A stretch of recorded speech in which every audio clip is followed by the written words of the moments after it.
Mame, said you, Muba, Krumhan, Mamma, Saka, Uber away. No so ye pa ma wo ahye me mu nyamo ma no so ho ofe mayo dan me call pa dem hu mayo be jima na me se wantem mayo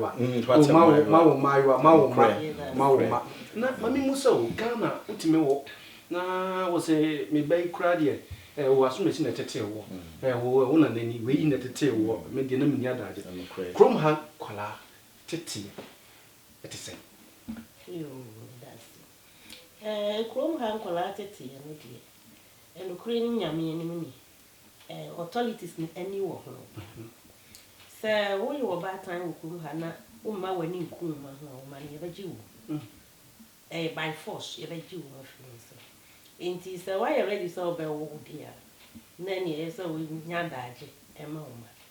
enkwala no range from 0 to I think 13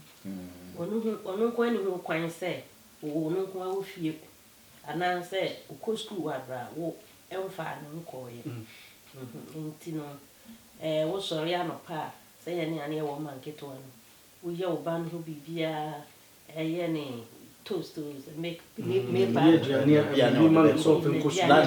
lunch pack na wo de na school akwahye teacher nensa ansa na wo be kwa adwuma wo be ko bebia wako bebia wo ko bia esakola ne kan say wo fie na bia wo fifie ko baby 5 minutes gra to ade aba wo di ho kwan say jakola ne ko ra wo fie emra ma wo kwan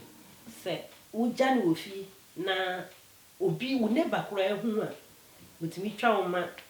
authorities no beba ne abefa kola every so nya because unya da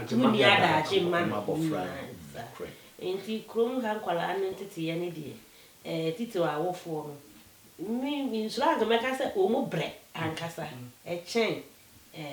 ye krom Ghana because ho no obi kura no maami ana wo sister bi na tie utimi di ni ja no hwe no me pade aba no aha se ye nyesa all right nti kola sa no de ani wo ho pa na wa nye careful so am wani akoma no ho authorities no happy no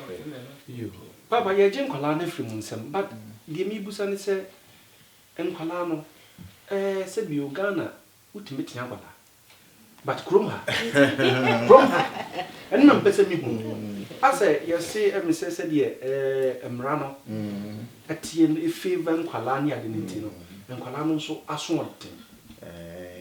no kre nkwala no aso odin bebre na senia bibia wo krom ha ejina emra so ye krom ya meta aka se ye krom de sebe ye tade tumi e ka asem na ha de emra emra nti ma bofra no nso etimi nya ahomaso kakra woji oba wo fie senia na e ka no a emra eno ebeti se wotia oba se ye krom oba ye boni a so mu na watwa ne to ha emra ma kwansa oba na bofra no de wo ka kire authorities ana ofre police ana bibia wetimi akoda afiase ye betimi aja bofra na afi nsem wanhwa obi hunu no gisa abontin ba bi na obi hia wa oba enti ha de ye ntia abofra sa na esanse sa mra no ebo mofra ho ban nti titru se ye mofra bia ya nwo mo ha no akofa ne free ye krum na ode na ba no na mofra ni bia ye asodin ma no atake at as English bro ne be kan advantage if you say me send ya madwuma ye ntimi ye social worker me professional me de wa no no enti sai nwuma no eye me live mo a ye free bibi say cultural shock wo mo be pie ha se be ye wa kurasi ye ne ma me ne papa no na se be dada ba ha oba ne nko a oda ne dem o woni TV o woni bibia nti o tia no pepepa ene ma ase afofo no nti o tia no pa na se o pese o tena na nigie so obenye ma na beti so eti nsempi eba nti ha de ye ntia abofra ye mo abofra o tia mu podenden kire no kra no a eno kra timi de asem ebrewo na ya krokro ene kasa kire na enkyekire na wose unya adaje unya adaje a untimi nwo krom ha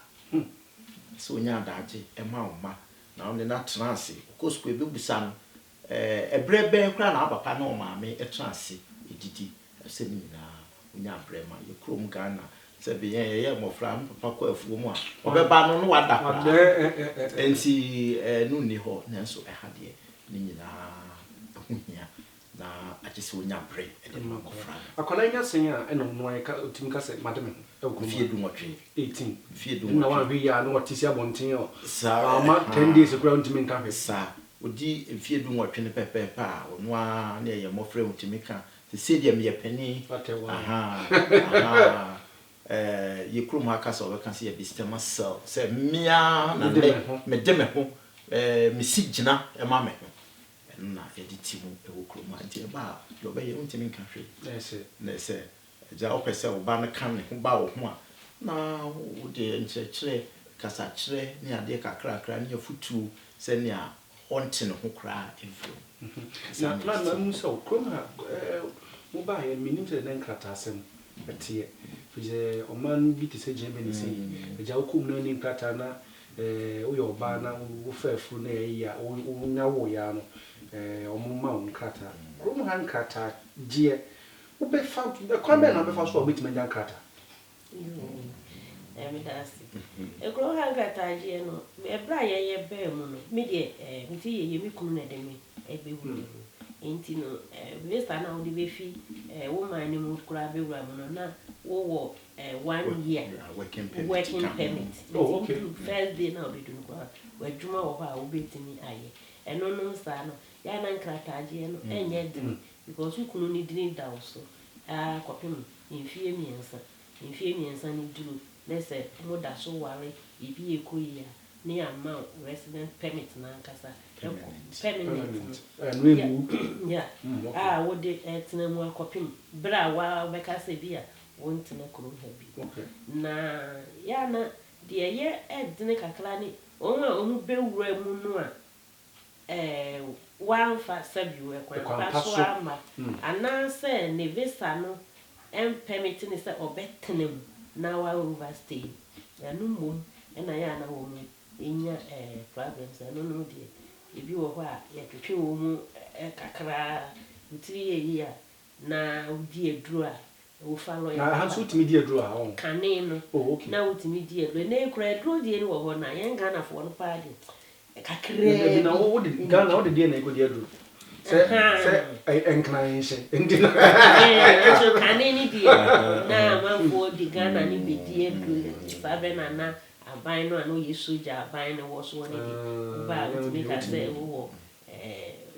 problem wo amani kumi ya mamme no ni ade but ene die dro die Ghana fo no ayi mu die ejisa ki tuwe bi na ji se ye de be fi papa am say Germany say o ba na ma school student visa say ya u ye ya as master ko na hanu na tatam no di ade ba na say ha de ye mreso no sa bre no senia medi kan no me ye ma me mfie mienu efi nkran mfie mienu no na ye working permit and students permit okay na de ma me fi nkran nti me du krom hadana me du krom na se me pe adwuma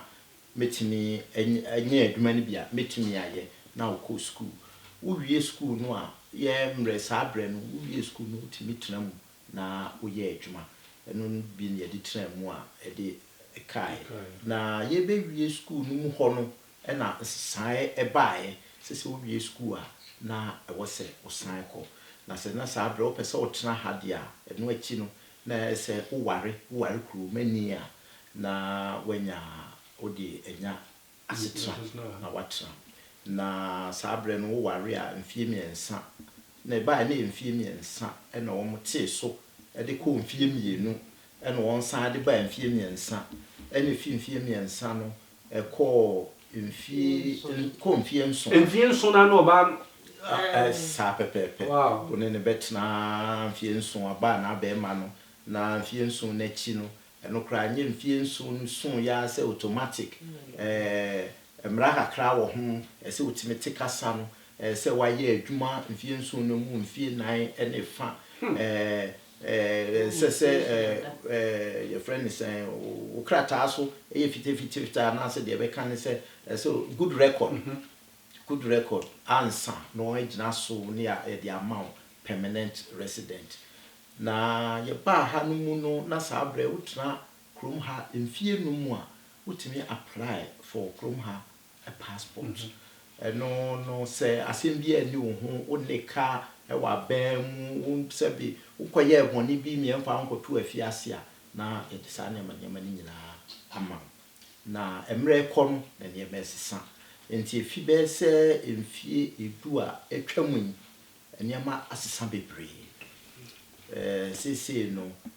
krata no eye emfie 9 na emfie 9 no mu nsam no eye bebre se ukɔ school no eso ukɔ no even classroom no kra wo kɔ na se unya percentage bi of attendance na dwuma ye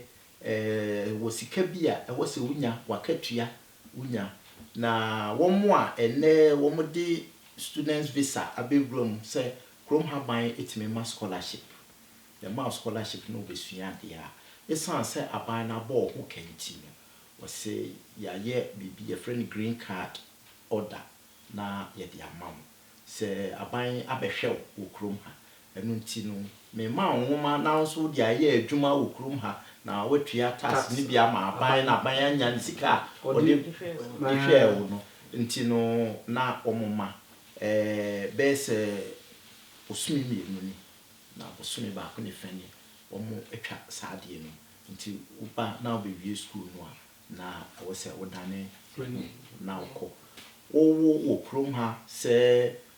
wo yire ana onipa woni ne be wo no mum ye nyina mu ye Ghana fo a mu kita Ghana passport wa mo wa abofra ne so kita Ghana passport za kita krom ha passport Yehowa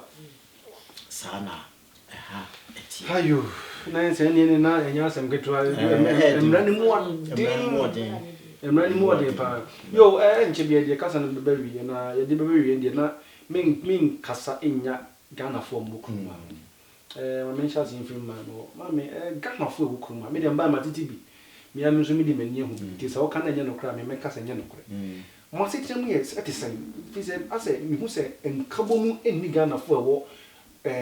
Copenhagen because make up hand Denmark kra ma baso eni na kra Ghana fo wo so Denmark eni Copenhagen hand ya dos mo na mo dos ase enkabo mu enni mu senate yo dia wo kan fa ba bi ye no kore ba ta enya ni nyina na ye no kore okay sa dia mi hu krom ha Ghana fo aye wa ha eti say ye krom Ghana nipa ni bi wo kra nipa mi nu etifie no mo ya ka Ghana etimisi enti ha so bitisa ba mi hu fa say ye ni aye kan ye ho bomu edoso ye wo nipa ni bi wo ha also me de Ghana fo kasa do nti Ghana fo mo me nko ye wo nipa ni bi wo sa ye hu bi ye ti ba say ti say ye say ne wo pani ye ku ayati ekuo no ayi wo mu no ya me ye oba pani ye ni ji akama